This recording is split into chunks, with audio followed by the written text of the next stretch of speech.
നമസ്കാരം, പ്രവാസ് മലയാളിയിലേക്ക് സ്വാഗതം. ഇന്നത്തെ പ്രവാസ ലോകത്തെ വാർത്തകൾ ഒറ്റനോട്ടത്തിൽ. സൗദിയിൽ കോവിഡ് മുക്തരുടെ എണ്ണം 3 ലക്ഷത്തിലേക്ക് അടുക്കുന്നു. 1454 പേർ കൂടി വ്യാഴാഴ്ച സുഖം പ്രാപിച്ചതോടെ രോഗമുക്തരുടെ എണ്ണം 2,93,964 ഉയർന്നിരിക്കുകയാണ്. പുതുതായി 833 പേർക്ക് കൂടി രോഗം സ്ഥിരീകരിക്കുകയുണ്ടായി. 26 പേർ മരിച്ചു. ഇതോടെ രാജ്യത്ത് കോവിഡ് സ്ഥിരീകരിച്ചവരുടെ ആകെ എണ്ണം 3,18,319 മരണസംഖ്യ 3,982 ഉയർന്നു. നിലവിൽ 20,373 പേരാണ് ചികിത്സയിലുള്ളത്. ഇവരിൽ 1,495 പേരുടെ നില ഗുരുതരമാണ്.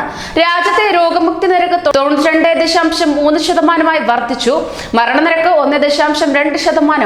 24 മണിക്കൂറിനിടെ 48,653 കോവിഡ് പരിശോധനകൾ കൂടി രാജ്യത്ത് ആകെ നടത്തിയ പരിശോധനകളുടെ എണ്ണം 52,61,814 എന്ന് ആരോഗ്യ മന്ത്രാലയം അറിയിച്ചു. ബഹ്റൈനിൽ ഇന്നലെയും കോവിഡ് മരണങ്ങൾ റിപ്പോർട്ട് ചെയ്തില്ല. 190 പേരാണ് ഇതുവരെ മരിച്ചത്. ആകെ രോഗബാധിതർ 52,807 ഉയർന്നു. സുഖം പ്രാപിച്ചവർ 49,645 ഉയർന്നു. 280 പേർ കൂടി ഇന്നലെ സുഖം പ്രാപിച്ചു. 34 പേർ ഗുരുതരാവസ്ഥയിലാണ്. കുവൈറ്റിൽ 900 പേർ കൂടി കോവിഡ് ബാധിതരായി. രോഗബാധിതർ 87,378 ഒരാൾ മരിക്കുകയും ചെയ്തു. മരണം 536 ഉയർന്നു. UAE-യിൽ 24 മണിക്കൂറിനിടെ കോവിഡ് മരണം രേഖപ്പെടുത്തിയിട്ടില്ല. പുതുതായി 614 പേർക്ക് കോവിഡ് പോസിറ്റീവായി.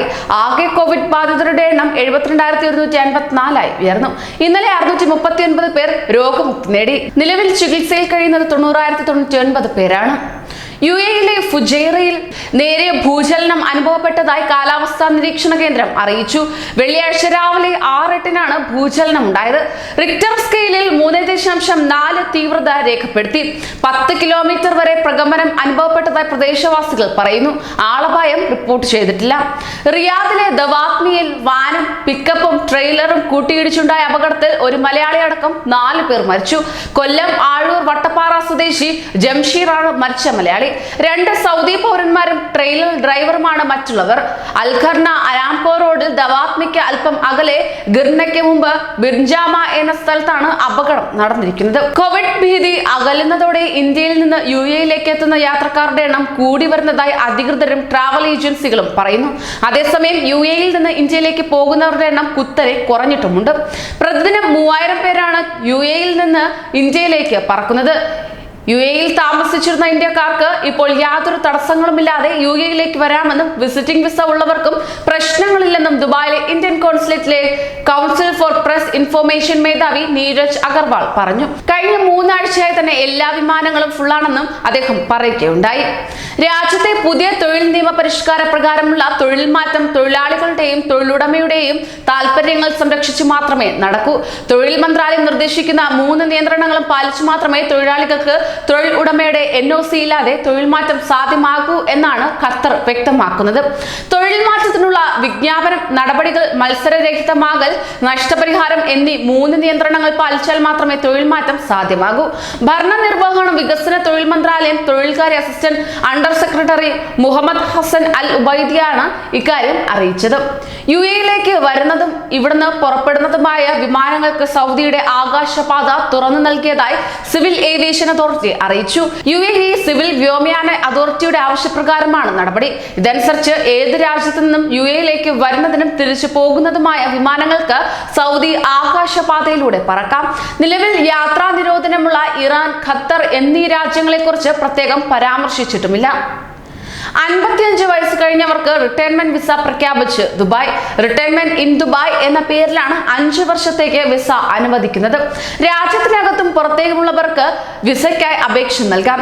UAE വൈസ് പ്രസിഡന്റും പ്രധാനമന്ത്രിയും ദുബായ് ഭരണാധികാരിയുമായ Sheikh Mohammed bin Rashid Al മക്തൂമിന്റെ നിർദ്ദേശപ്രകാരം ദുബായ് ടൂറിസം വകുപ്പും general directorate of residency and foreign അഫയേഴ്സും ചേർന്നാണ് പുതിയ വിസ പദ്ധതി ആരംഭിക്കുന്നത്. കോവിഡ് പോസിറ്റീവ് ആകുന്നവരെ ആശുപത്രിയിലേക്കോ ഹോട്ടലിലേക്കോ മാറ്റാൻ നിർദ്ദേശം.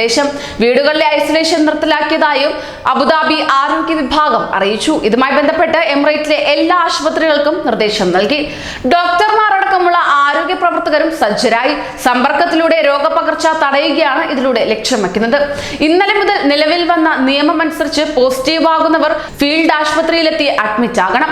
ഓഗസ്റ്റിൽ പോസിറ്റീവ് കേസുകളുടെ എണ്ണം വർദ്ധിച്ച പശ്ചാത്തലത്തിലാണ് നിയമം കടുപ്പിക്കുന്നത്. അമീർ Sheikh Tamim bin Hamad Al Al Thani US പ്രസിഡന്റിന്റെ മുതിർന്ന ഉപദേശകൻ ജാരദ് കുഷ്ണറുമായി കൂടിക്കാഴ്ച നടത്തി. അൽബഹർ പാലസിൽ നടന്ന കൂടിക്കാഴ്ചയിൽ ഇരു രാജ്യങ്ങളും തമ്മിലുള്ള ഉഭയകക്ഷി സഹകരണം, തന്ത്രപ്രധാന പങ്കാളിത്തം എന്നിവ വിഷയമായിരുന്നു.